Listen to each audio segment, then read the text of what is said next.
So my name is Celia Woodruff. I'm a second-year law student at Penn State Law working with the Manglona Lab for Gender and Economic Equity. For the lab's Witnesses to Her Story project, we're capturing the personal experiences of women during a dynamic era in the United States. Today I have the pleasure of welcoming Elinor McNeel to join me. Throughout Elinor's life, she's been an amazing real estate agent, paralegal advocate, and lifelong learner. Thank you for joining me today, Elinor. Sure, thank you for having me. So, Elinor, let's start at the very beginning. What year were you born? 1942, And what city were you born in? Chicago, Illinois. Chicago. Who were the members of your household when you were growing up? Mom, dad, and sister and brother. Did your parents work? Yes. While in Chicago, my mom worked at this department store. I believe it was called Goldblatt's. My dad was a postal clerk. And what was your relationship with your siblings like? Good, real good. My sister and I were very close. We did everything together. We were close. How old was your sister? She was 2 years older than me. Yeah. And since both of your parents worked, how were household responsibilities divided between your mom and your dad? I don't remember. I remember I think they kind of worked together. My dad didn't do any cooking, but I think they worked together. I was too little. I don't remember. When I left Chicago, I was 9 going on 10.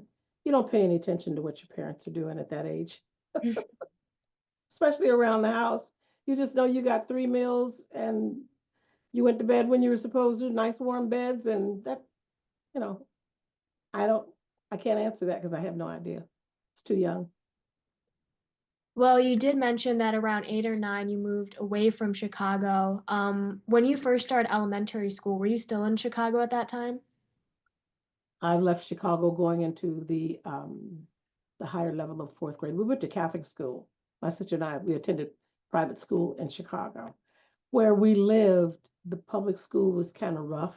My dad didn't want us going there. So we were bused out to another small town, Morgan Park. We went to Catholic school there. When we relocated to Los Angeles, I went into the fourth grade. I can't remember. See, here they split B4, A4, whatever. Catholic school, it was first grade, second grade, third grade, fourth grade, fifth grade. It wasn't split off A and B like that. But I went into the fourth grade when we relocated here to Los Angeles. When you were attending Catholic school in Chicago, did your brother go to that school as well? No, he was too young. No, he was 4 years under me. So he was, let's see, how old he was? 5, going on 5 years old when we relocated to Los Angeles. What did the class makeup, if you remember, of the Catholic school look like? I remember it being in a predominantly African American area. Then all the nuns that I can remember were African American. I'm quite sure there were Caucasians there too. That's going pretty far back. Let me mention, back then, Celia, I didn't know about race. It wasn't discussed in our household, so I couldn't decipher who was what. I became aware of race, the different nationalities, when I entered, no, when we purchased the house in Los Angeles, I became aware of it when this white woman down the street ran our dog over purposely, our puppy.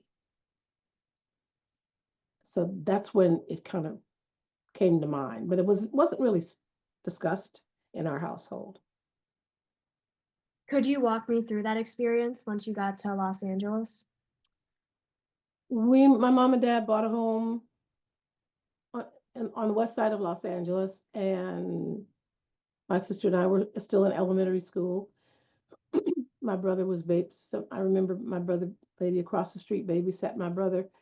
My mom and I, my sister had gone down on Crenshaw. There's a big mall down there on Crenshaw, fairly new mall. My sister and I would walk down, meet my mom at work, and we'd walk down to the mall and then shop. And then my sister and I would come on back home. And when we got home, our little puppy was in a box. And my sister and I wanted to know why.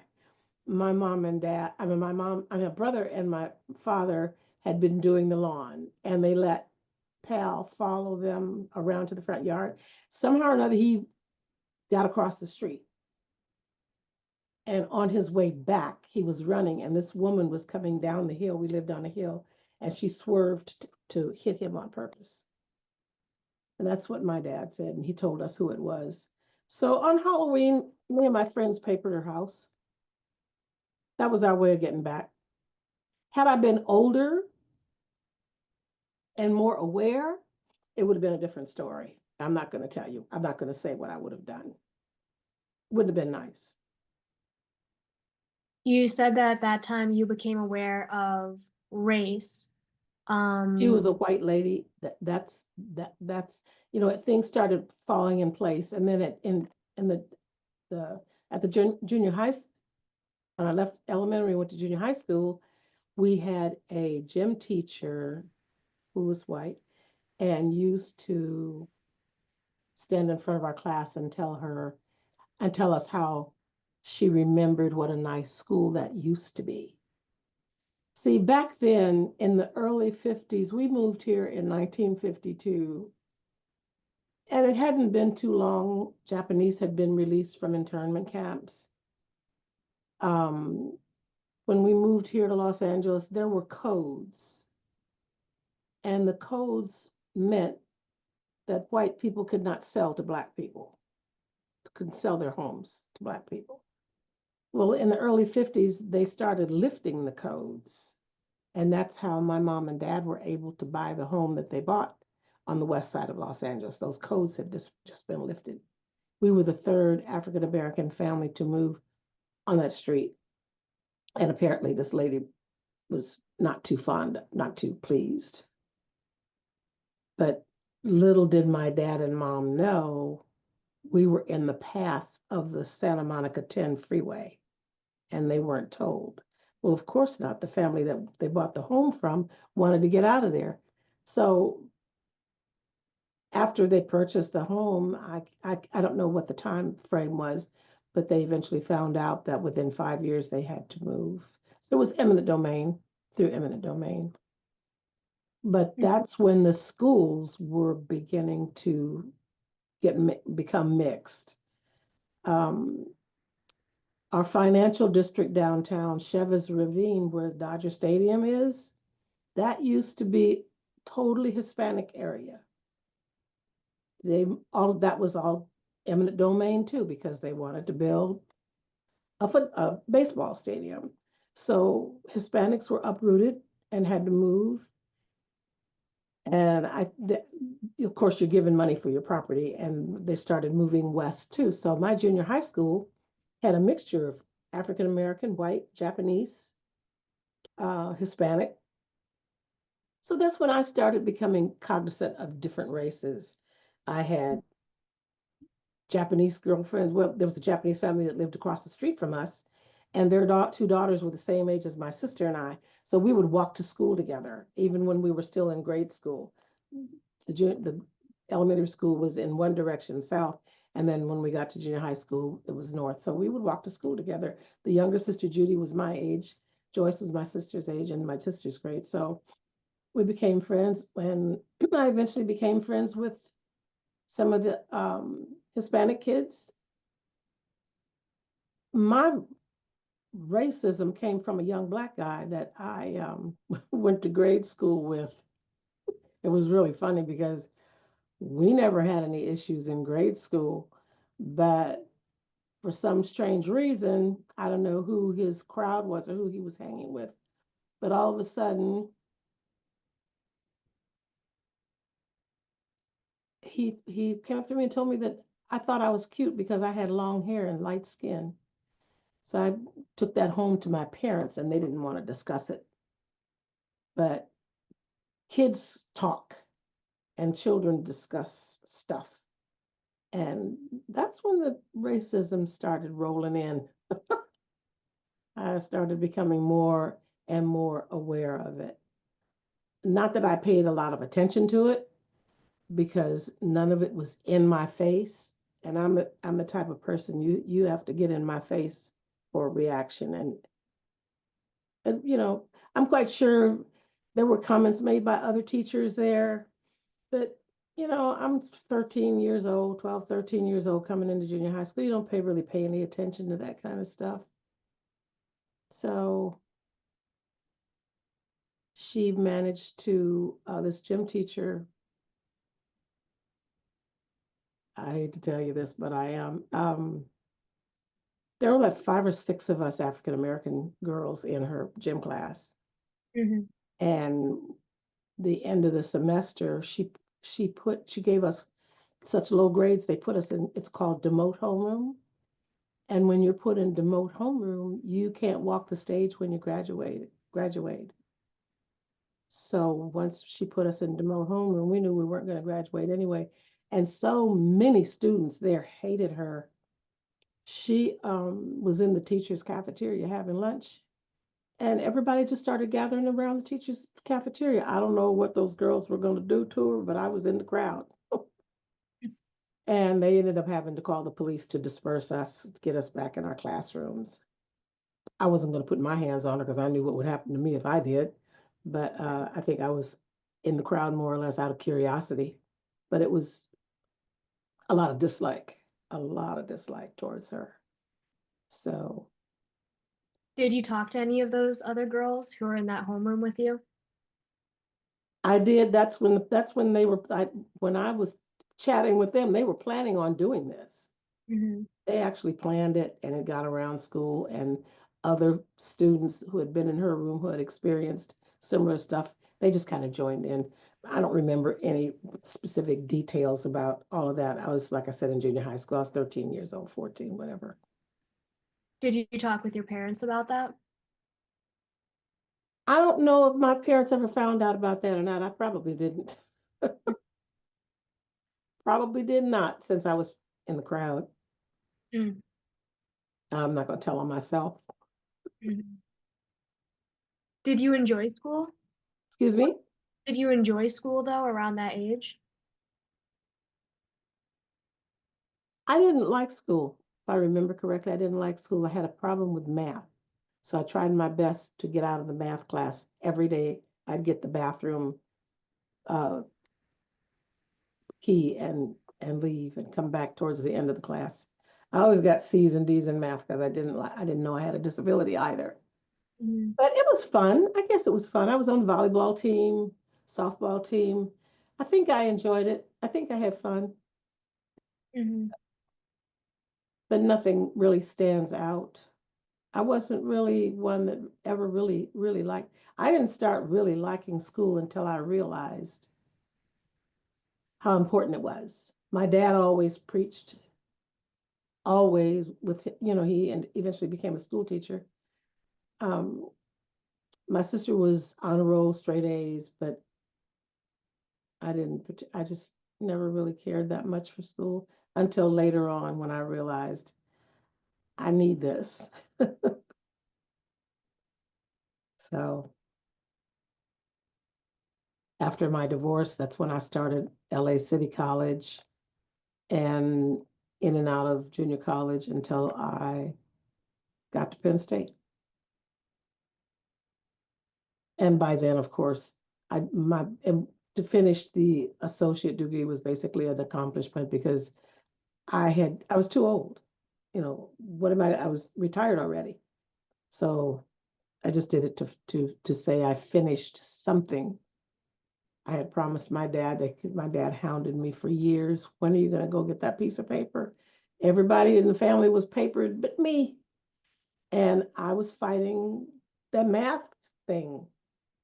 And finally, at West LA Junior College over here, they wouldn't let me use a calculator. I had gone to this, it's called Mathnasium. It's a tutoring for math. I hired a tutor to show me how to do algebra on a Texas Instrument. Mhm. So I got through the algebra prep class with a B, but moving on further, they wouldn't let me use the calculator. So that's when I told my girlfriend, I said, you know what? I think I'm going to give a 4-year university a shot. So I was always afraid that I would fail. I wouldn't be able to cut it. Mhm. And when I registered at second semester, the advisor told me that I needed to take, I think it was called Math 30 or something or other. And I tried it and I'm going, oh, I can't do this. And that's when Terry told me you're going to have to get certification that you do have the disability that you had. Junior college had me documented as having ADHD. Mhm. Wasn't it at all. So when Terry told me I had to get paperwork, actually get tested and get paperwork certifying that I did have the disability in order from Penn State to waive the math, I found this David Raffle of the Brain Institute here in Brentwood. He agreed to test me, and that's how I found out I had dyscalculia. And that's how I was able to finish the associate degree at Penn State because they waived the math. So you just take other classes. We will talk about Penn State. I know that you did a lot when you were at Penn State. Before we do, you mentioned that in middle school and then maybe around high school as well, you didn't know that you had a disability at that time. Did anyone have No, disabilities around that age? I'm sorry, what? Did anyone, do you remember anyone talking about disabilities with you? No, no, not at all. Not at all. You have to remember ADA didn't come about until 76. Mhm. We're the junior high and high school was in the 50s. Mhm. No, When you moved on to high school, did you have any other experiences, like you mentioned the gym teacher in middle school? no, I don't remember. I don't remember any. We went to we went to LA High School. I don't remember any. Um, no. If I remember correctly, there were issues, a few fights after school, but no, I don't remember. I don't recall. You said that you weren't very interested in school at that time. Did you have any interest outside of school that you remember? No, I just didn't like particular. I was restless back then, and I think that part of my disability is anxiety and Mhm. obsessive compulsive that was listed in my diagnosis. Mhm. And a kid doesn't know that they have these things. I was real hyper, restless, but I managed to get through it. When I was in junior high school, I took typing classes. I loved typing. So when I got to high school, if you wanted to take a typing class, they would test you. And my typing speed was of a senior's level. So they put me in typing class with a senior. Mhm. And then my 16th birthday rolled around. My dad bought me an electric typewriter for my birthday, a Corona. But they were no big deal. School was school. Did you know what you wanted to do at that time when you were in high school? No, I did not find out what I wanted to do until I got to LA City College. Mhm. And that's when I took biology class, Mhm. and that was it. That was it. I knew then that I wanted to do something in the sciences. I Mhm. ate it up. I loved it. Had you So taken any science classes in high school? I probably did. I don't remember. Mhm. I probably did. But in junior college, it's a totally different level because you're working with specimens and whatever. You know, they have more money to spend. Yeah. Things were limited back then. You got to remember, that's dinosaur days. Things were quite limited. But Did you? the one thing we did get every semester was new books. Oh. but we had to turn them in at the end of at the end of each semester. You turned them back in, but you got new books. I don't know what these kids are working out of now. I understand it's pretty sad, Mhm. outdated and whatever. Did you enjoy reading when you were in high school? Did I what? Enjoy Enjoy what? reading? Come Like again? reading books or magazines You're when cutting you're out. Yeah, my sister and I, my mom got subscriptions for my sister and I. We had 17 magazine. I don't know if it's still out. There was Mhm. 17. My mom had Mademoiselle and Good Housekeeping, and my sister was into the design thing. So she got my sister the Bazaar and Vogue magazines. So we had subscriptions to magazines. My dad tried to get us to listen to classical music. Yuck. No, we wanted to listen to rock and roll on the radio. But my dad was into the arts. In fact, unfortunately, he was in a coma when his acceptance papers to teach art at UC Berkeley, he was passing away with brain cancer. But no, I didn't find out what I really liked until I got to LA City College. You said that your sister liked the design part of those magazines. What were your favorite parts of those magazines? We were reading about movie stars back then, not non-significant stuff. Keeping up with the movie stars, going to movie premieres. My sister, my dad and mom got my sister the Nancy Drew. My sister, she was a reader. My brother and I would be outside playing, and my sister would be in the bedroom reading. She was a diehard reader.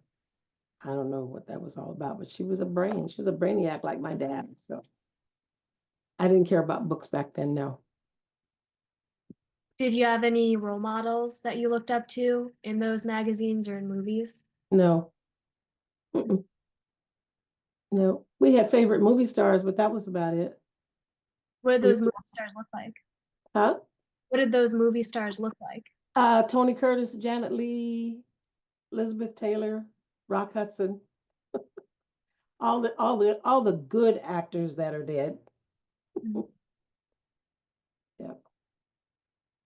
Did you see a lot of women of color featured in those No. magazines Oh movies? no. No, no, no, no. You know, it really makes my skin crawl whenever I hear, even today, the first African American that did this, the first African American here, first African American. It makes me sick to my stomach. Mhm. It really does. That shouldn't be. That shouldn't be. We should have been included. Well, we were included when they brought us over here to pick their cotton and create their wealth. We were important then. We were Mhm. the first African Americans that did that. Don't get me started on that stuff, Celia. I'll ruin this interview. Well, let's move forward to after you left high school. Around what year was that then? 57 through 1960. No big deal with high school. We Mhm. could skip high school. It was duh. You Well, just what went came you immediately just after? went to school, you did your homework or whatever, and it was boring. Mhm. What did you do once you left high school? I'm trying to think, what did I do when I left high school? I think that's when I went to junior. No, no, I went to we were nearing the time when we had to move out of the house, and I started Metropolitan Business College downtown. I needed to prepare myself to go to work. Mhm. That's what you did back then when you came out of high school. You basically either went to college or you went to work. College for African Americans back then was either you were a school teacher or a secretary. I remember my dad going over to LA High School and speaking to one of the counselors because she told my sister's goal then was to become a librarian, and she told my sister, "You'd never be a librarian. You might as well look at either being a school teacher or a secretary or something like that." But they weren't letting us. The job market for blacks back then, nothing like it is now, sweetheart. Nothing at all. Nothing at all. So since I was able to type real well, I went to Metropolitan Business College. I met a girlfriend there that I had gone to junior high and high school with. So we did that, and that's where I met my husband, who I'm not going to talk about, because 4 years later we were divorced and moving right along. You mentioned your sister earlier wanting to become a librarian. Do you remember talking to her about that conversation where she was told that she couldn't be a librarian? I don't remember talking about it then. I remember when she moved to the Bay Area and started UC Berkeley and changed her major from library science to psychology.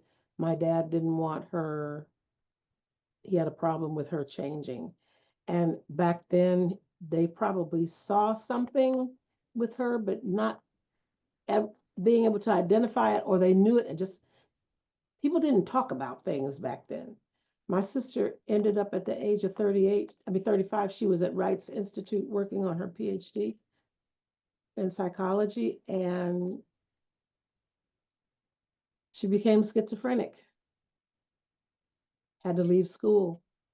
So my basic adult life was kind of caring for her on and off, or watching out for her on and off, and working and raising my daughter and seeing her through Golden Gate University for her bachelor's and her master's degree.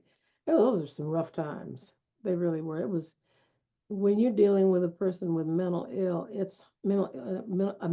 It's really hard, especially when you have no training. You know. So Did people talk about mental illness back then, or did you talk to anyone about mental illness? no, was not a subject matter. They kept it quiet. Back then, everything was swept under the rug. They didn't discuss it, especially with their children. Just it wasn't talked about. They hid it, basically.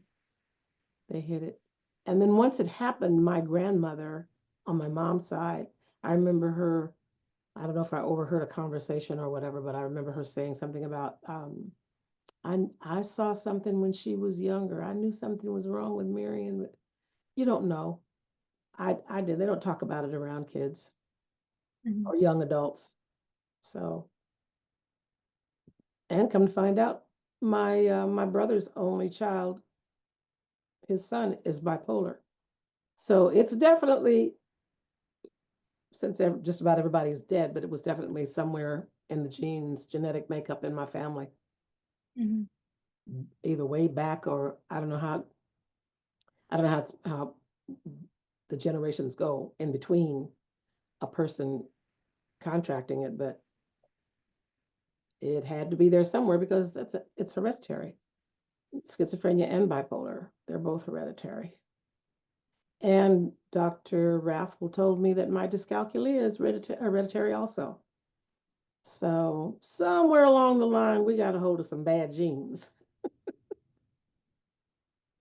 Now, we will talk about the Bay Area because I know you moved there at some point. Before we do, what did you do when you were at the business school?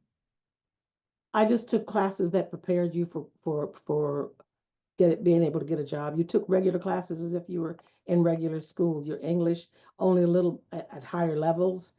Um, Typing, I can't remember there was shorthand back in those days. There were no computers. I don't remember if we had typewriters or not, but they were regular courses like in high school, but more geared toward what the job market was looking for. What My do you do after you graduated from there? I met my ex-husband, we got married. I got a part-time job at a laboratory working for a bacteriologist and a chemist. That may have been the first time I kind of knew that I wanted to do it, but I wasn't real serious about it.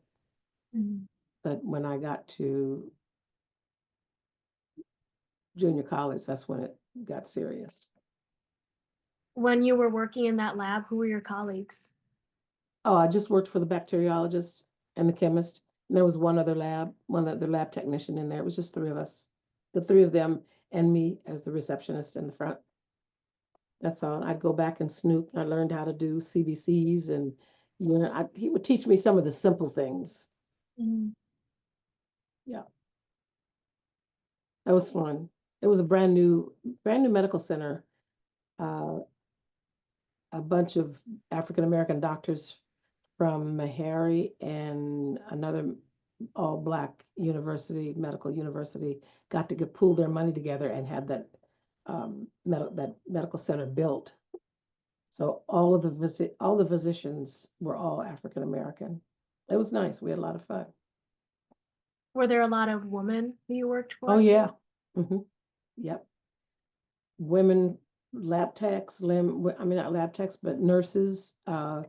There were two or three women doctors, and all of the receptionists, we were all black. All of us were black. Yep. How did that make you feel working with those colleagues? I never even thought about it. I never gave it a second thought. It was just natural for me. I never gave it a second thought. Mm. So you said things started to change once you got to the LA college. When around what year My was liking towards the science area, that's when I found out I really liked it. And I wanted to major. I wanted to major in the sciences because I wanted to do cancer research. One of the, I can't remember if it was the chemist or the biologist. I went on a hospital run with him and we were talking about it. And I don't remember who he spoke with, but he mentioned that I wanted to get into cancer research.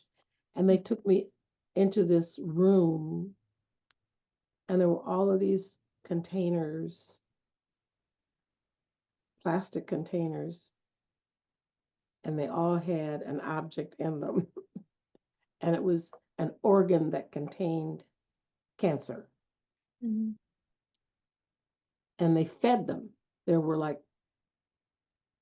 all along the side of the table or counter, whatever. And then on the other side and in between, there were wiring. It was all electrical. They were all electrically plugged in because the water was kind of bubbling a little bit. I'll never forget that. And I think the guy said that they were in some kind of broth, but they were researching they were tumors that had cancer. People died of cancer. I thought that was so interesting.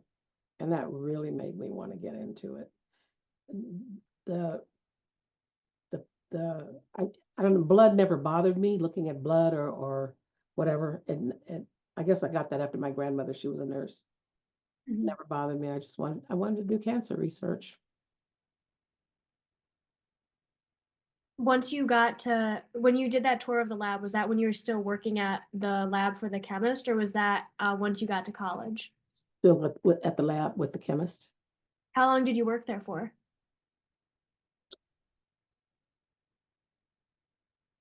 I can't remember. But I know I left there and went to work. It was part-time and I wanted a full-time job. And I was still married. I started working for an insurance company in the claims department. Mhm. And eventually, I think after it's 4.5 going on 5 years when my ex-husband and I broke up. And it was shortly after that I moved to the Bay Area. Mhm. And my first job there, well, when I went to move to the Bay Area, my dad said, just go to school full time. I'll pay your rent and whatever. So that's what I did. And Mhm. I did that for a couple of years, but I just didn't want to keep leaning on him. So I got a job at Mount Zion Hospital in San Francisco in the social services department. Mhm. What was And then I buddied up with one of the social workers who started dating the chief surgeon. And that's how we got in to see surgeries and autopsies. And oh, I was in seventh heaven. That was a lot of fun. at Mount Sinai Hospital? What was the interview process like to get that job? I interviewed with a woman that was over the social services department. Her name was Evelyn Axelrod. She was such a nice person. I don't remember how the interview went. I got the job. Mhm. And I can't tell you what all we talked about or whatever. That was back in 1972, I think, something like that. You Yeah. said you got to see surgeries. Was there any particular examples when you were at Mount Sinai Hospital that were memorable for you? Any what? Would Particular, you have any memories from Mount Sinai Hospital that the stand? memories were basically working in that department and the surgeries and the autopsies. He was able to get us in to see. Um, a new director, as we speak about this, I'm getting memory recall. A new director took over the hospital, and since I was the last one hired, he was going through departments and laying off.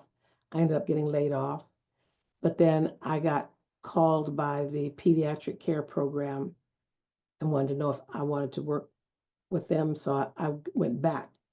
I was just Mhm, in a different department, and that department, um, the doctor that directed that department was African American. He was gynecologist, so he became my doctor, and all of the social workers pretty much were African American. There were a few white doctors, mhm, but it was a program that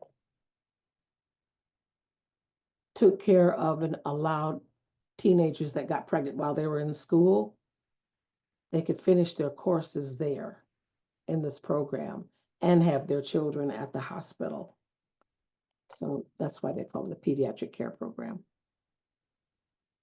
When that job ended, I started working at Kaiser Permanente in Oakland. And while at Kaiser, that's where I got my real estate license and started working in a real estate office. And I was still employed at Kaiser. And then time went on, and in 1983, I think I was pretty much done with the Bay Area. I'm relocated back here. It's funny how timing goes. I relocated back here in 1983, and in 1985, my mom got sick, and in 1987, she passed away. I took care of her until she passed away.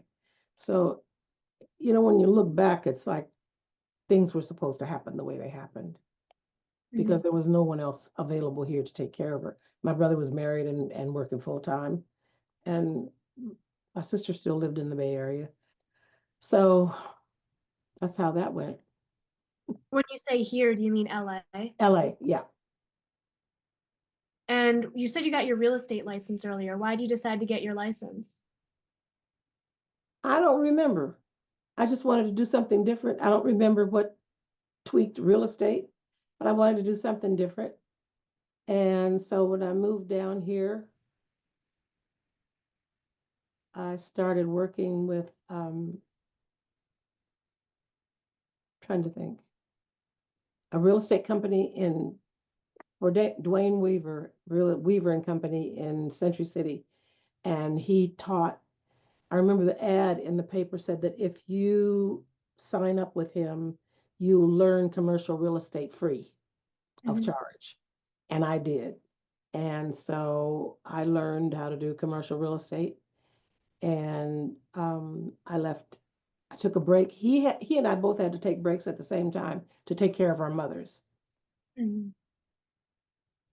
So when I went back, I decided to do residential because commercial was kind of hard back then. And to be honest with you, it's a hard field for women to break into. It was then. Mhm. I don't know about now, but it was then. Why Uh, was it? Apartment owners don't want to talk about don't want to talk to a female agent. They think a man can do a better job. Of course, they think men can do a better job of everything, even now. But anyway, what were you gonna ask me, honey? Um, so what kind of clients did you work with in residential real estate? All kinds. What I did, I I set out to be a listing agent. I didn't want to represent sellers because I didn't want to be bothered. I didn't want to be out there showing houses that you know darn well you're not going to buy. Mhm, And to me, that was a pain in the rear. So I set out to be a listing agent. Back then in the 80s, for sale by owners, FISBOs were really popular. So mhm, I would drive around and make note of the for sale by owner signs in the front yards. And we knew that within 2 or 3 weeks, they would get disgusted and hire an agent and list that property. So that's how I got my listings. And then I left the real estate agent's office that I started with. But before I did, excuse me, the girls in the office, I was with Fred Sands. The girls in the office liked me, so they started giving me relocations, so relocators. So people that were moving into California or into Los Angeles from out of state, they would give me those clients. So I did Mhm. pretty good. My last transaction was an 8-unit medical building that was owned by an African American dentist. Mhm. And unfortunately, I was sitting in my doctor's office and picked up the business section of the newspaper and saw that I had left Fred Sands. My brother talked me into going to Mike Glickman. And the business section said that Mike Glickman was going bankrupt. I couldn't believe it. I got on the phone, called real quick, and the secretary there said, "You better get in here by Friday and clean your desk out because the IRS is coming in here to put a padlock on the front door." I could not believe it because that office was fairly new in Beverly Hills. Mhm. So that's when I said, you know what, I'm done. And I started temping. I was out at Disneyland at Warner Brothers in the licensing department for a long time, and my agency wanted to get me in legal.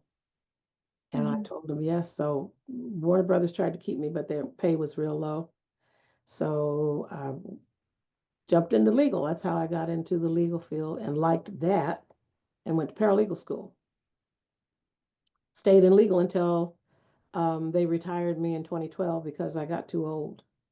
They do that here in law firms. You reach a certain age, you got to go out to pasture. They stick a package in your face and send you on your way. You really have no choice. Mhm. That was We in will talk about 2012. that. Before we do, what was your first job when you became a paralegal? I used it in law firms. Where did you work once you got done with paralegal school? I started working. I went there while I was working. Mhm. So in different law firms, I worked at Lilligan McCo's, and McKenna Cuneo. Those skills are used in the law firm because I chose litigation.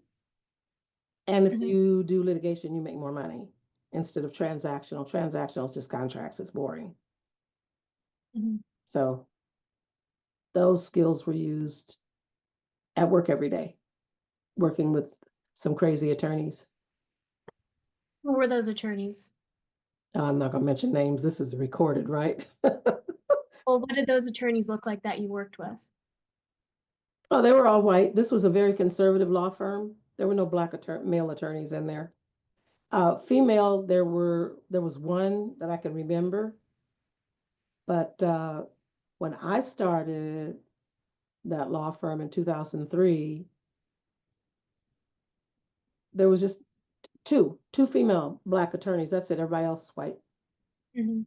white, Asian. Michael Chin, he was such a sweetheart. I think he's still there. He may have made partner. I don't know. Um, I think Michael. No, he wasn't. There were about 3 or 4 Asian attorneys and the 2 black females, but majority white. What were your responsibilities as a paralegal for them? Oh, I did civil litigation, complaint, answer, depositions, subpoenas, that kind of thing. Mhm. Sometimes I'd go to have to go to the library for research, the law library. In fact, I keep my law library. I keep it going, and my bar, I keep that my bar dues membership. I keep that going just in case I need to use their library. Mhm. Mhm. I enjoyed that too. I dove into that as I did the medical field. Really liked it. Was that your favorite part of your job? Oh, I loved litigation. I don't know why, but I loved the stress preparing those documents and getting them out. Oh my goodness. I was kind of I was the type of person that if I had a serious filing that day and I really got into it, I I don't care how busy I was, I didn't want anybody to help me. Mhm. because I had this fear that they were going to screw something up and I'd get blamed for it. So I did it all except for the photocopying and that kind of thing, you know. But I really liked litigation. You get burnt out though. When I got laid off, I was kind of on the burnout side. I was tired, stressful. I worked for uh, two litigators and a transactional. She did trust. Mhm. Yeah. Before you got laid off, did you face any other hurdles when you were a paralegal? Oh, I faced some racial hurdles there. Oh yeah. Oh yeah. We had some attorneys there that felt like they could talk to you any way they wanted to, you know, Do you have kind of any? talk down to you, demeaning. Mhm. So what happens when you're on a permanent desk when you're assigned to certain attorneys and they start making changes, there had to be a partner with you. You had to be with a partner. Otherwise, you may end up floating. So in between a permanent desk, you had to float. And it Mhm. was for some strange reason, those times during the floating, when I did have to float a couple of times, I had some run-ins with some white male attorneys that thought that whatever their anger was that day, they could, you know, talk to me however they did. I remember one attorney came out and introduced himself and he said, I couldn't believe this. You're going to have to excuse me today because I'm not in a very good mood and I might become a little short, every now and then or whatever. However he worded it, he warned me. Mhm. So I said, well, that's mighty strange. I said, it's funny. I said, because I'm not in a good mood either. I said, so I may get a little short back. However, I let him know. Never saw him the rest of the day. Stayed in his office. Whatever he wanted done, he sent an email. I tell you, there's some winners out there. Some of them have really bad reputations. Some of them are real nice. But the administrator, the manager of the personnel department, she used to discuss it with my girlfriend. She says, we need to keep Elinor because she has such a strong personality. I really want to put her on a desk of an attorney that we're trying to get rid of. I mean, that's just how they would connive, the Mhm. conniving that went on behind your back. So I was out on disability with foot surgery, and she called my girlfriend and told her, she said, we're trying to get rid of, I can't remember what her name was. She was a white attorney. She says, Mhm. I think I'm going to put her on Eleanor's desk. Charlotte told her, I don't think you should do that. And Mhm. she did. When I came back, they had moved her down to my desk Mhm. because my girlfriend Laverna, the one that she was working for, she was too busy.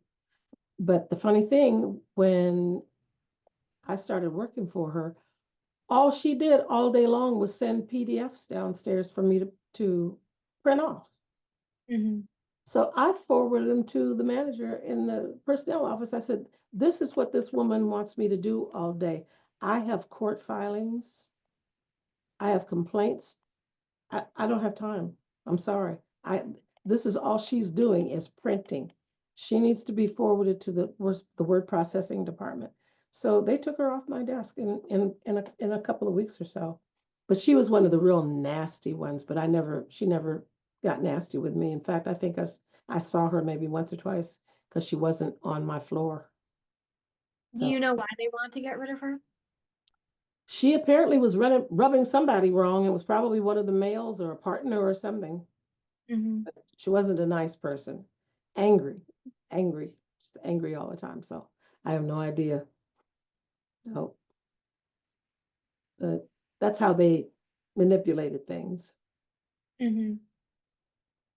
Now, you said that you eventually got let go from a firm that you were at. My last firm, the last one that I worked, the firm But that you were retired. paralegal for that firm as well? Firm, I did legal assistant to I was legal assistant to all of the law firms that I worked for. And what were your responsibilities once you got to that firm? Same thing, Mhm. civil litigation, same thing, complaints, answers. You basically did the same thing at all law firms. It's pretty Were the much. attorneys about the same as well? Excuse me? Were the attorneys you were working for about the same also? That's all we did. When you worked for a litigator, that was pretty much all you did.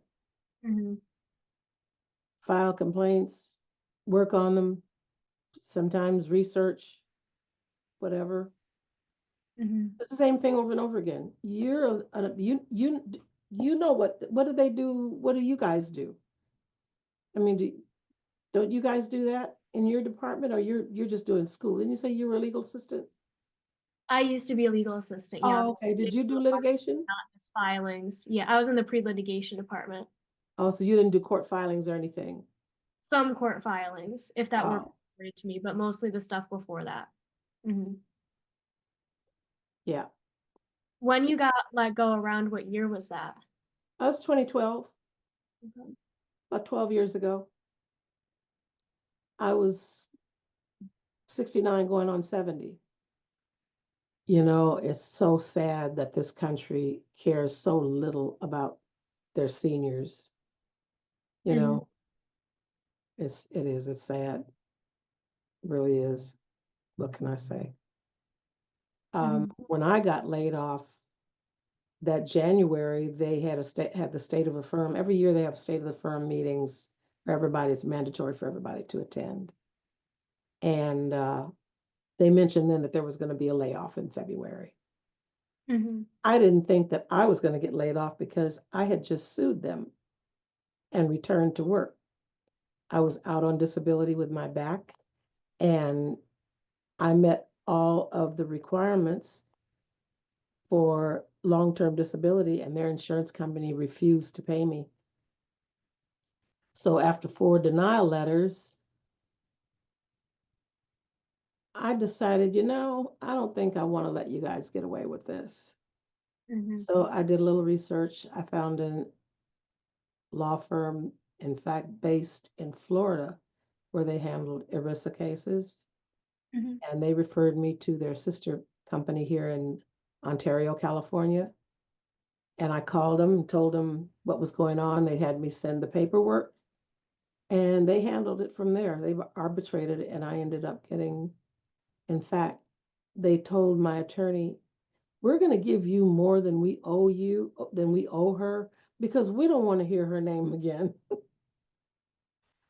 I just refused to walk away. And they said that most of those insurance companies, when you've gotten 4 denial letters, usually people just give up. I don't, Mhm. and I won't. If I know I'm right and I know you owe me money, I want it. Mhm. And then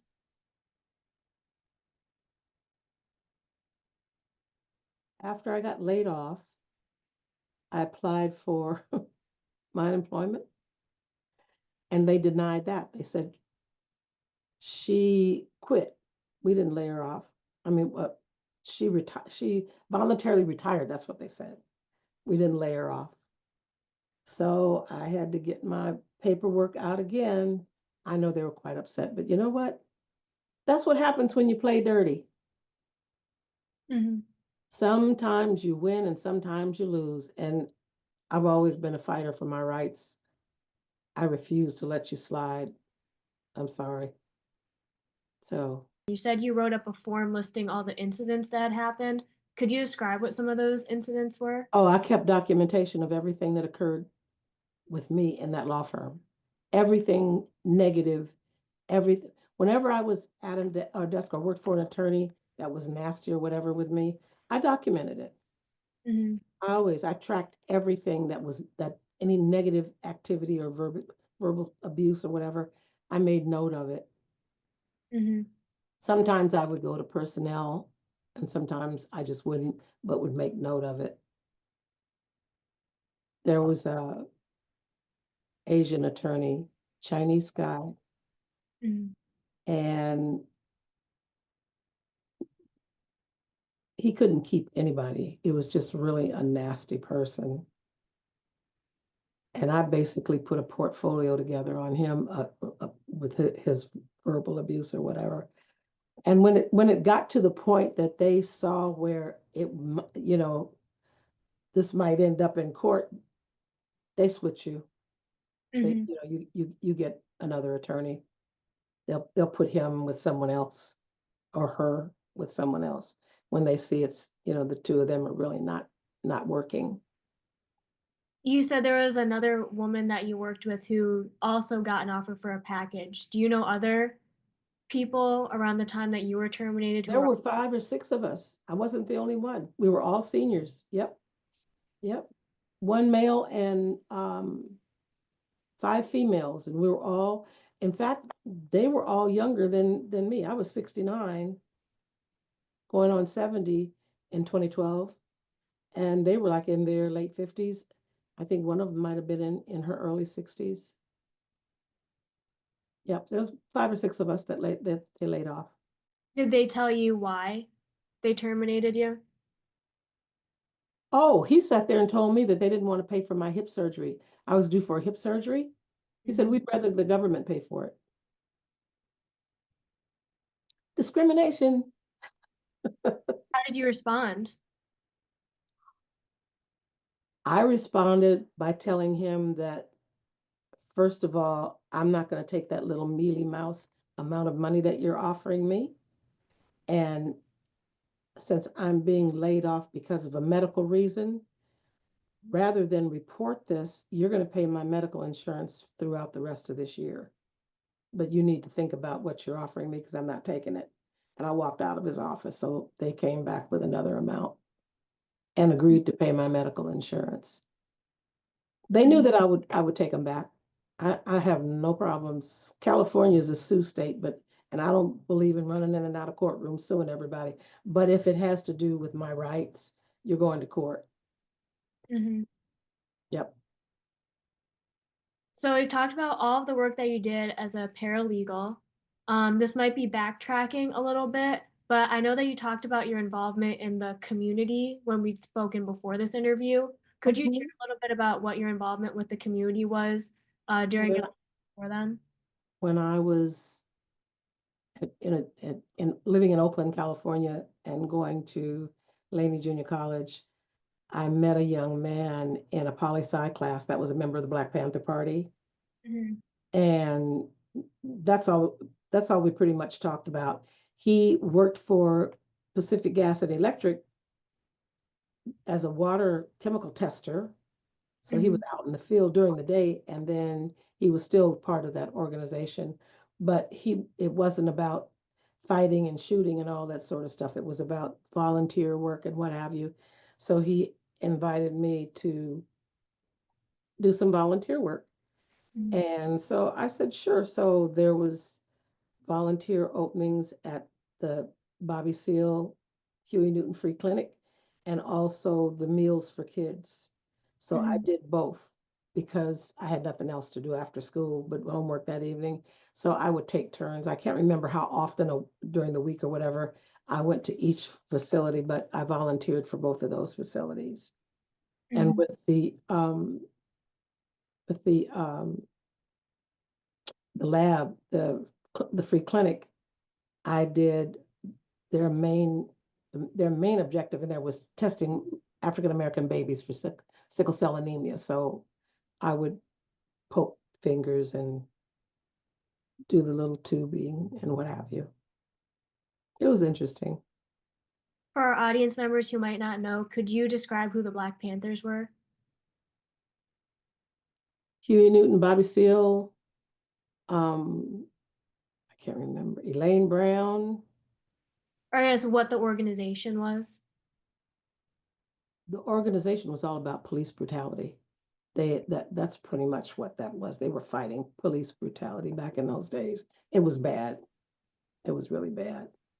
It was really bad. I only went to one meeting, and that was up on Hunters Point. And the reason they had that meeting up there, Hunters Point was a shut down army barracks that they turned into projects for low income people.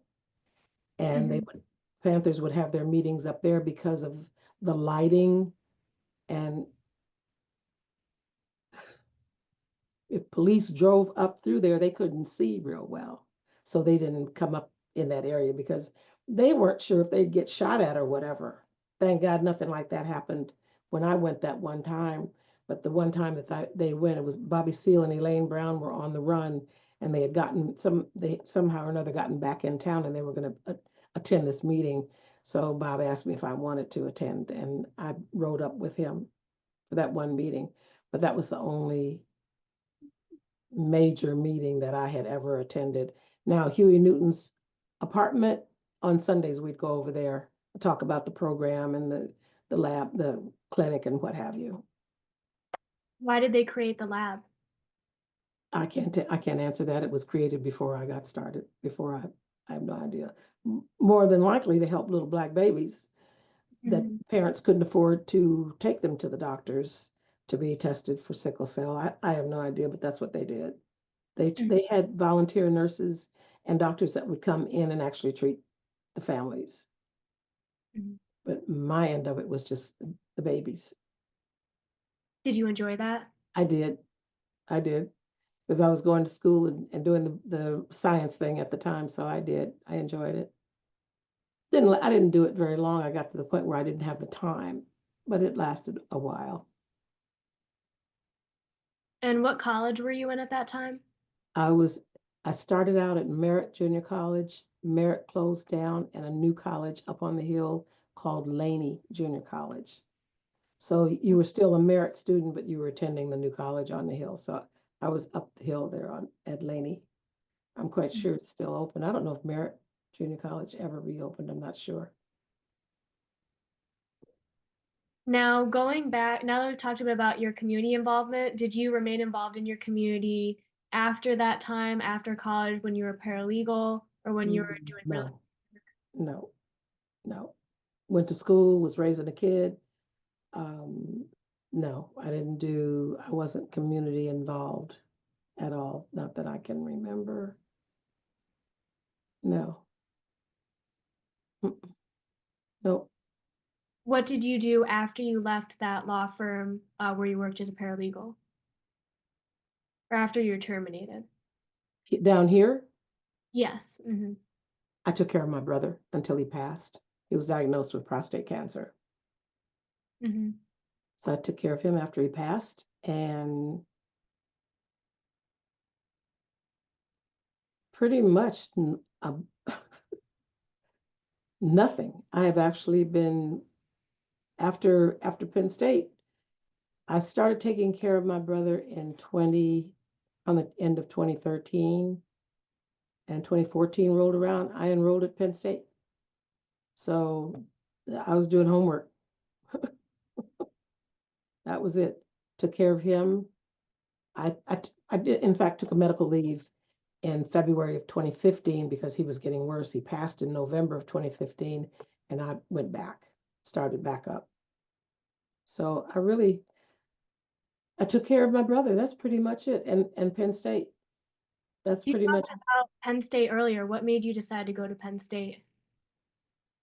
I had my girl do research to find out if there were any four-year universities out there that didn't require you to have the AA degree prior to attending. I Hmm. wanted to see if the amount of units that I had would get me in, and they did. Penn Hmm. State required 18. I think I had a little under 50. Hmm. So that was it. We were both accepted. We both applied at the same time. We were both accepted. Although she eventually, because she's still working and she started her own cosmetic kind of business, and she got married. She dropped out. She just decided she didn't have time for it. Hmm. I promised my dad that I would get a piece of paper no matter what. I promised myself I would. So that was pretty much my goal, to get something to at least Hmm. fulfill that promise, even though he's no longer with us. What did you study at Penn State?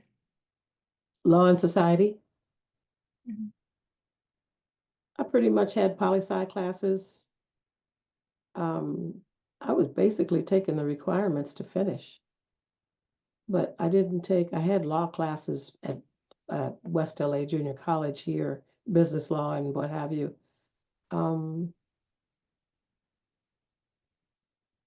That was pretty much it. Not much law, more social stuff, you know.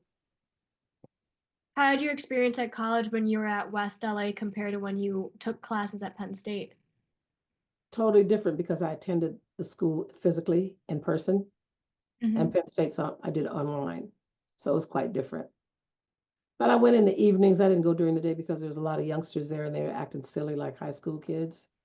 Mhm. That's pretty much what you have at a junior college. They even kind of act silly in the classrooms. So I prefer online. And of course, I couldn't go to Penn State, Mhm. attend on a daily basis. So, but, I enjoyed my time there, and thank God I'm still connected with Terry and Leslie and the gang. I've been Mhm. back 19 and I've been back twice, 2019 and 2021. Mhm. Yeah. When you're at Penn State, I know that you published a book at some point. Do you want to talk a little bit about what that book was? 2017, I did that. I decided that I was not going to turn my essays in to Penn State to have them possibly published in the Penn Stater or whatever that Mhm. book is that comes out because you don't get them back once you turn them in, and you can't publish them. You they're dead in the water once they get them. Mhm. And I didn't want them to have the control. So I decided to put my essays together and turn them into lessons and perhaps have them help students who might have problems in English communication classes.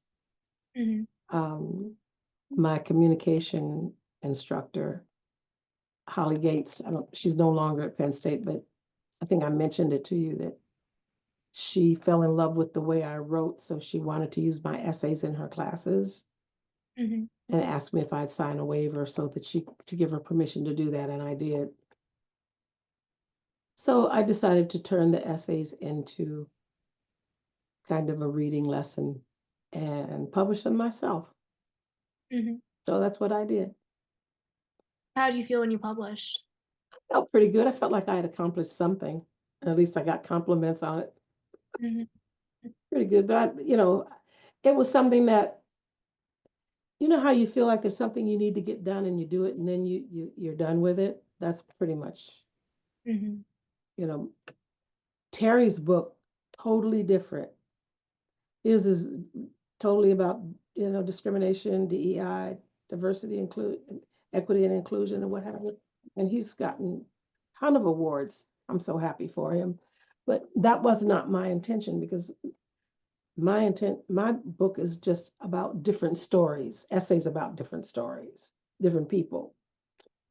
It's not the educational kind that Terry published. So For our audience members who don't know, do you just want to briefly explain who Terry is? Terry Lee Watson is Assistant Director of Office of Diversity, of Office of Diversities, of, is that Diversities Services? Disability services? Disability Services, yes. Yeah. Mhm. And he was one of my advisors. That's Mhm. how we met. And he, when he got ready to start Strategies for Justice, he asked me if I wanted to become a member, and I said, of course. I think that was back in 2014. I can't remember, but Mhm. we've since had we've been in existence now for 5 years, and I think we're going on our third or fourth symposium. I can't remember, but I've enjoyed it. I'm on the advisory board. It's nice. It's fun. We meet online every third Wednesday Mhm. of the week of the month, and it's fun. It's nice organizing whatever he plans on doing. It's fun organizing. He's a fun person. Him and his family were here in July, end of July. I met them out at the aquarium of the Pacific. We had a nice time, had lunch. It was just Mhm. too short. But his wife was here for business, her job. So they um, they visited Disneyland and what have you. So he said, "Well, let's meet up at the aquarium. I don't want to come all the way to LA and not see you."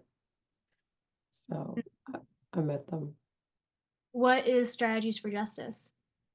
It's an advocacy. It's has to do with racism within law enforcement agencies. Mhm. And trust me, a lot of discrimination goes on in those agencies. You'd be surprised. Um, so Terry puts on, speaking engagements, and they're very active with it there in State College. But with me being here, I'm not really, you know, I can only read about or hear about a lot of the stuff that they do, which is good. He's involved in a lot of stuff, him and Leslie both back Mm. there. But it's a speaking platform for officers who aren't afraid to step forward and talk about their experiences on their jobs. And a lot of them will get pushed back or fear pushback. So, you know, they're hesitant, but it's an interesting organization. You should look it up. Good. Mhm. Yeah. As well as viewers. What does discrimination mean to you? Treating people differently, whether it's your race, your religion, um, it's differences, making differences among people. Generally, you're discriminated against because of the color of your skin. Um, I look at it as just sheer hatred. Mhm.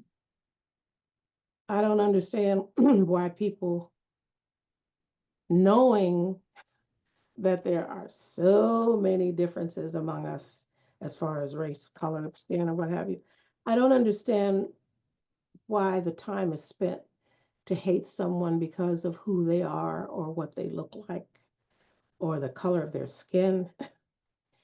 We're all human beings. And I don't know, it's so unnecessary. Discrimination, I've been discriminated against, but not that much. I haven't had to face a lot of it, Mhm. but I know what it feels like. I know what it feels like. Doesn't feel too good. Now, shifting gears a little bit, but staying with Penn State, you talked a bit about how Terry, with Strategies for Justice, that he also was a part of the disability office at Penn State. Could you walk us through a bit what the process was like? You mentioned earlier that you had to see a doctor to get approval for your disability at Penn State. Hmm. Oh, that was really easy. Terry has documentation that he provides you every time you get ready to start a new class. Hmm. He sends, there's a form letter that's drawn up, well, just print it off, I guess. And it's letting the instructor know that you need X amount of time for testing. Um, I forgot what it's basically an accommodation letter Hmm. to let the instructor know that you need an hour and a half added on to whatever time they allow the students to take exams. Um, I can't remember what there were two or three accommodations that I needed, but that's basically what it was. He would email it to me, I'd sign it and email it back to him, and he would forward it on to the classes. So the instructors would have that documentation before I got to class. So they would know when I logged in to take an exam or whatever, they would know what the accommodations were. So it was an easy process. All Penn State needed was the certification. We talked a bit about how the ADA, the Americans with Disabilities Act, was passed in the 1970s. Do you know if the process was different before then than the process at Penn State? I have no idea. I have no Mhm. idea. Had I known that I had a disability, I would be able to answer that question. I wouldn't have walked away from college. Had I known I had a disability, I wouldn't have walked away. When my microbiology instructor told me that I needed more chemistry because I couldn't do the logarithms, I walked away. ADA came around a couple, 2 or 3 years afterwards, but I had no idea that my math was a disability. Mhm. I just thought I couldn't do it, and that was it. So, Did you ever talk with anyone about that in your life? no, I didn't know about it.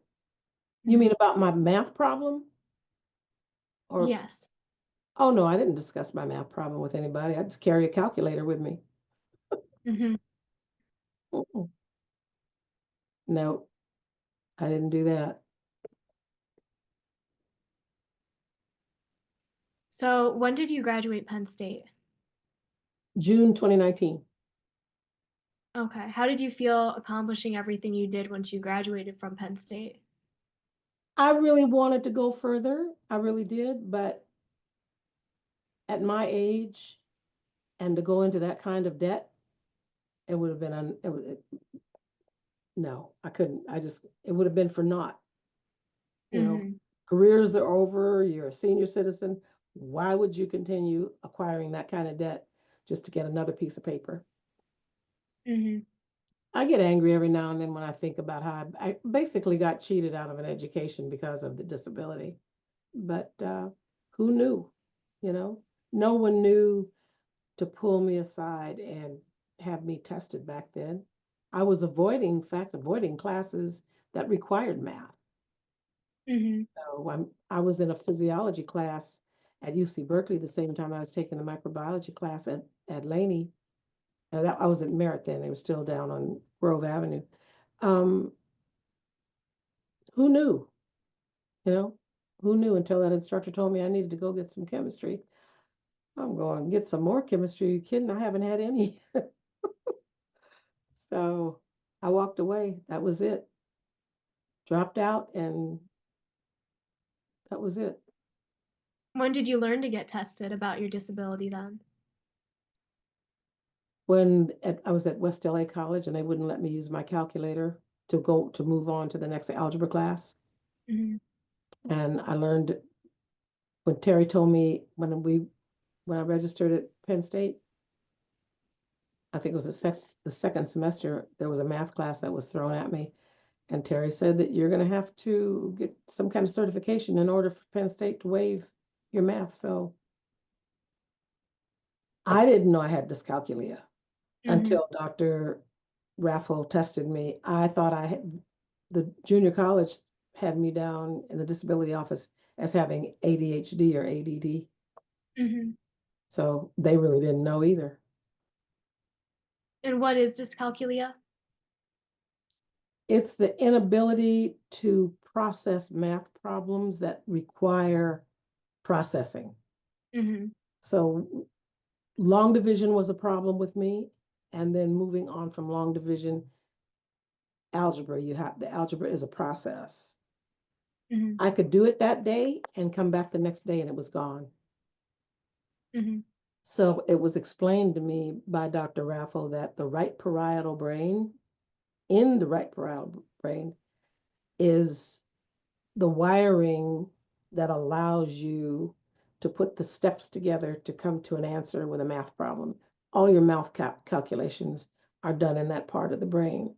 And he Mhm. says when students with dyscalculia and students that are dyslexic, those parts of the brain are impaired, and it happens during fetal Mhm. growth or whatever. So it's nothing that you have any control over, and it's unfortunate.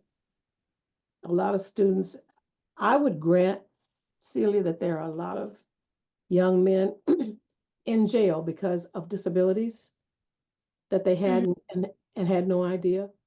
So the first thing you do is start.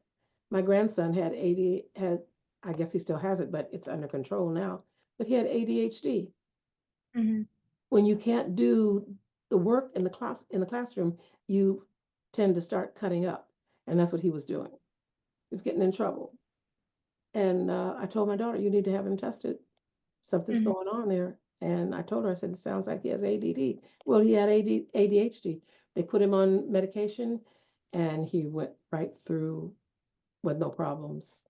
I think Mhm. they had him on Ritalin.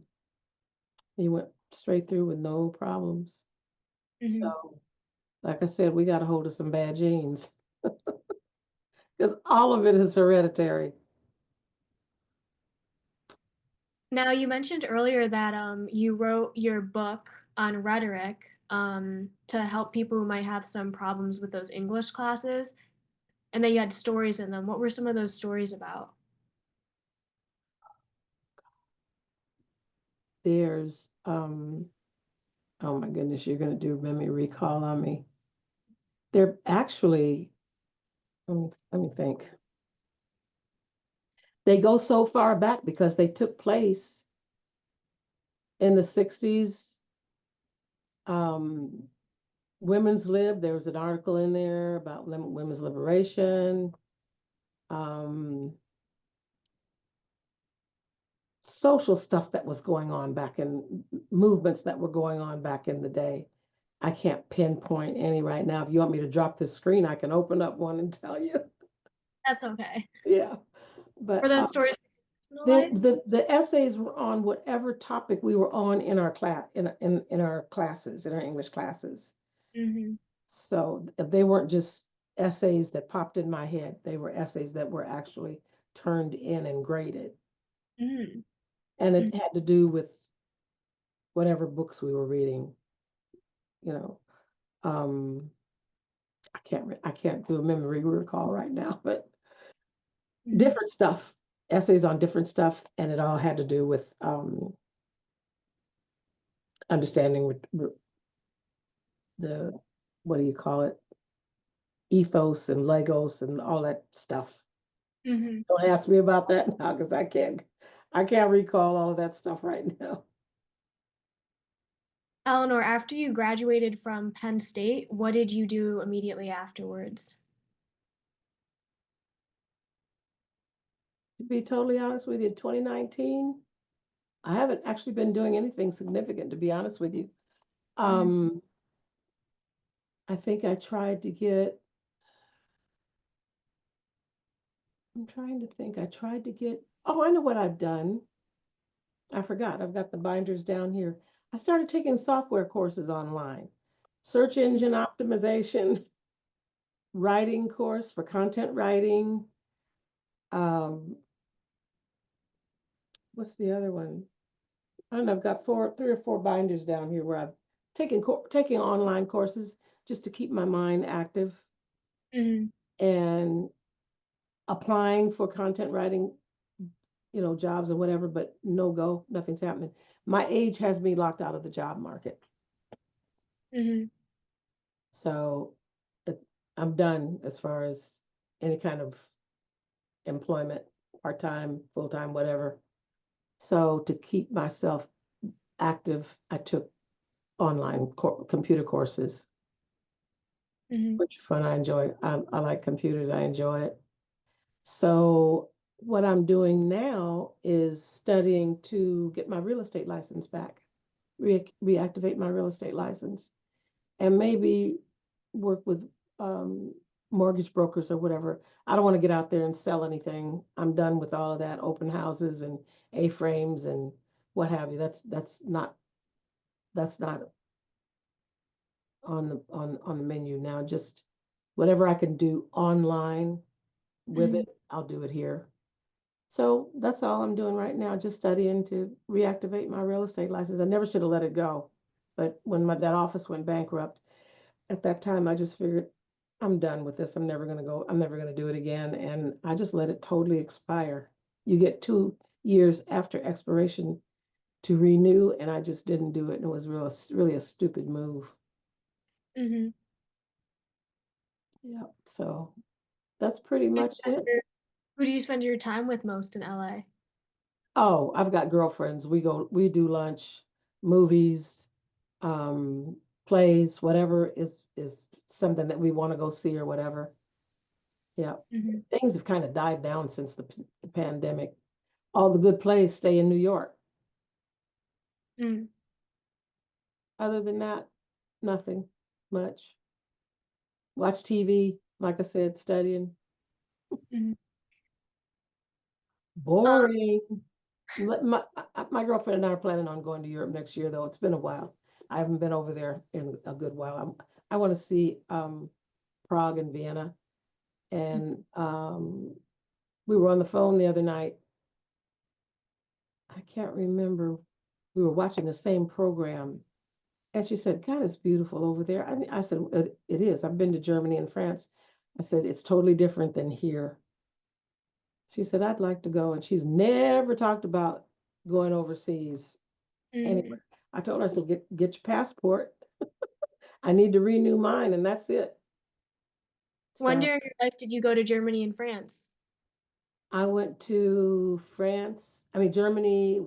I toured West Germany with my girlfriend that I worked with back in 1994. Mhm. And we did Paris in 2003. Yeah. Did you notice anything different overseas compared to the US? Paris is dirty. They don't scoop their dog poop. Mhm. Uh, Food is delicious. Everybody really nice. Mhm. Um, Germany food is fantastic, and everybody was really nice over there too. It's really weird. I don't know if it's because we were travelers or not, but you don't get looked at like you're different or the other over there. Everybody just blends in. They don't have those same hangups. The people didn't appear to have the same hangups that people have here. Um,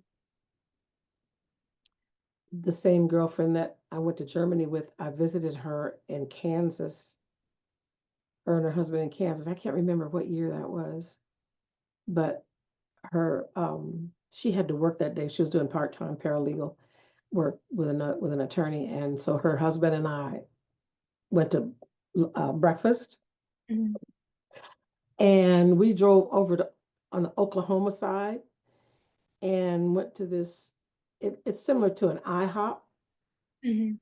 And when we walked in, you would not believe the looks that people gave us because he's a white guy.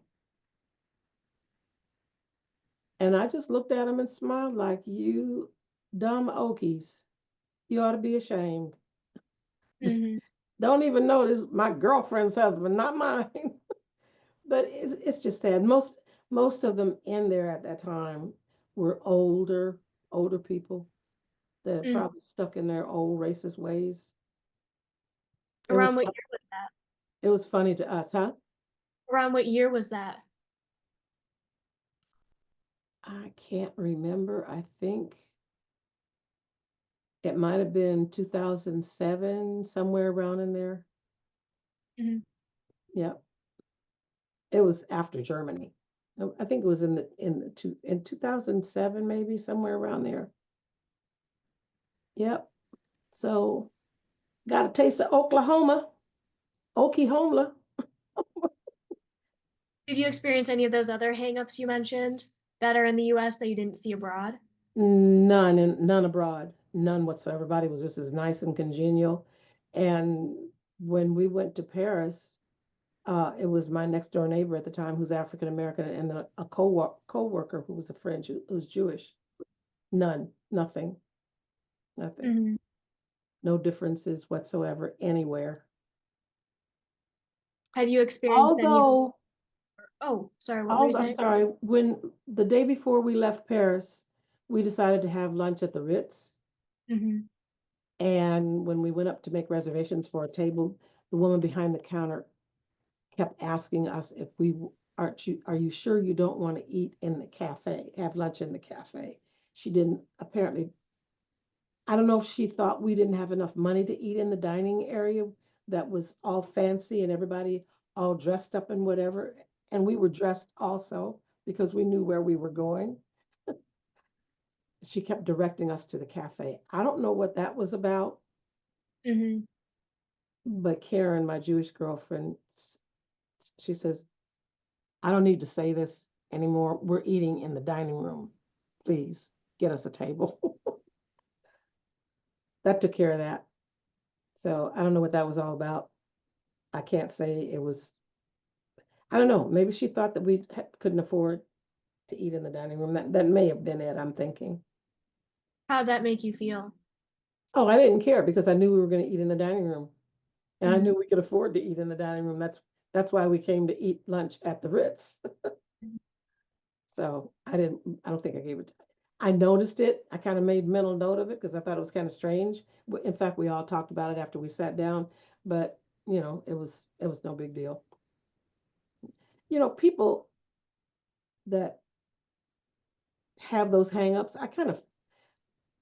on one hand, it makes you angry, but on the other hand, you kind of feel sorry for them. You really do. That they've got that that that irritates and I don't know, it just seems like why would you carry that kind of hate? You know, it's I don't know, it's hard to explain, but I just don't understand people that carry that.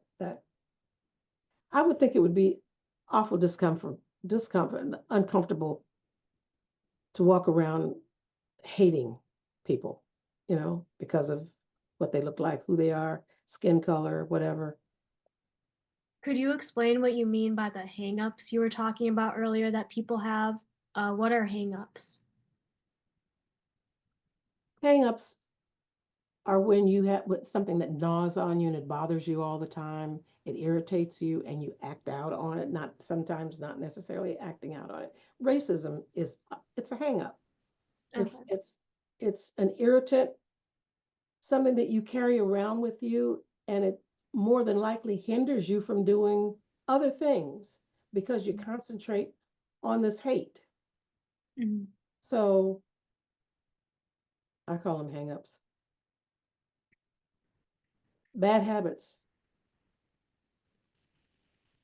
Bad habits. So, Eleanor, we've heard so much about what you've accomplished and learned over your life. I'd like to now switch the gear to some broader perspective questions for our audience. I started this interview by describing you as a real estate agent, paralegal, an advocate, and a learner. If you were to choose some words to describe yourself, how would you describe yourself?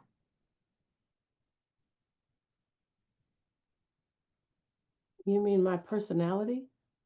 I'm Your personality and what you've accomplished over your life.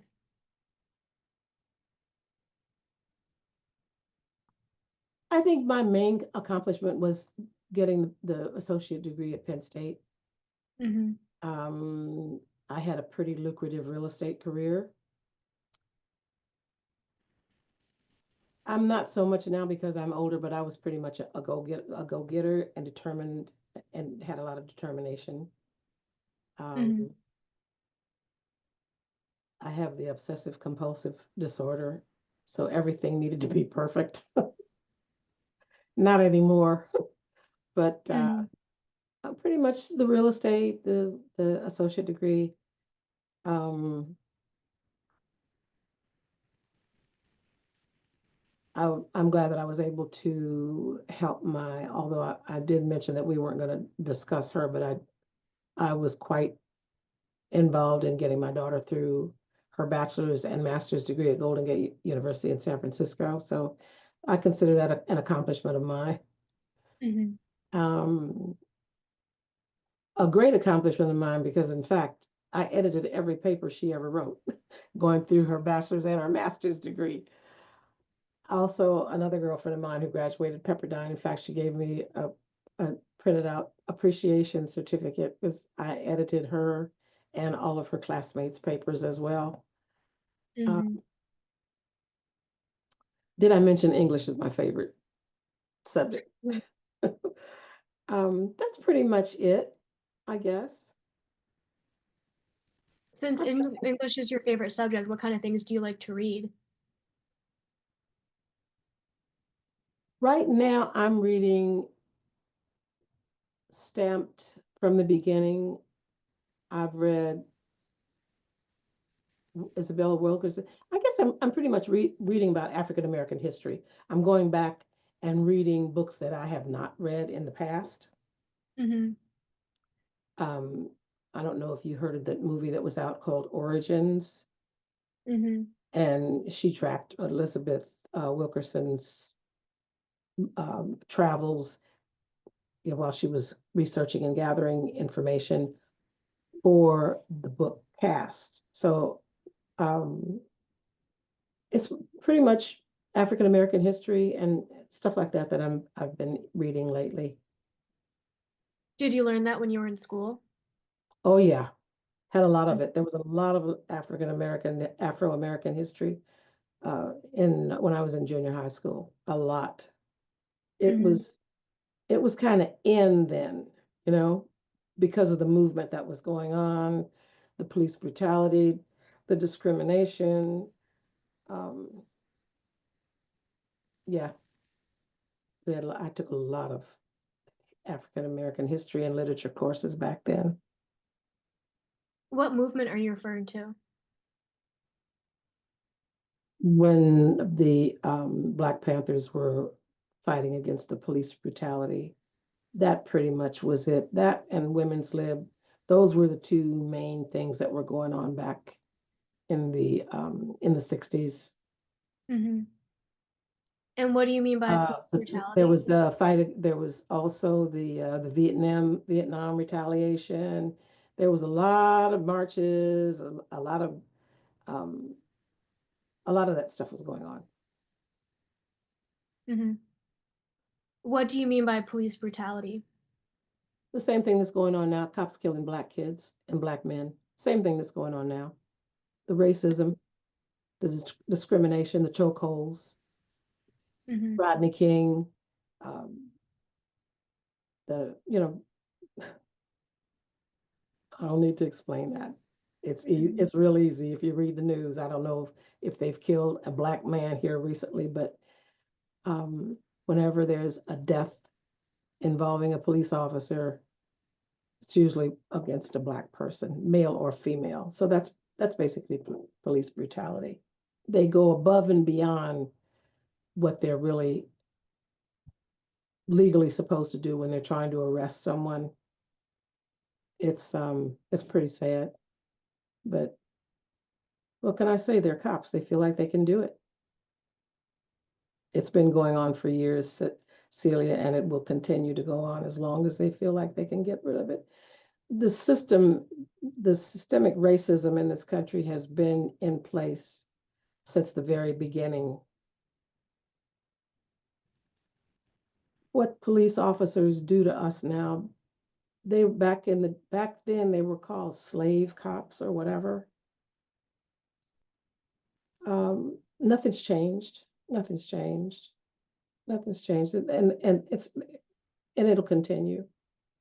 It'll continue as long as we're black folks are on this planet. We will be discriminated against. There's no doubt about it. It's that's just the way it is. Eleanor, this is going to be my last question for your interview. Mhm. Looking back on all you've experienced and achieved, what makes you most proud of your younger self?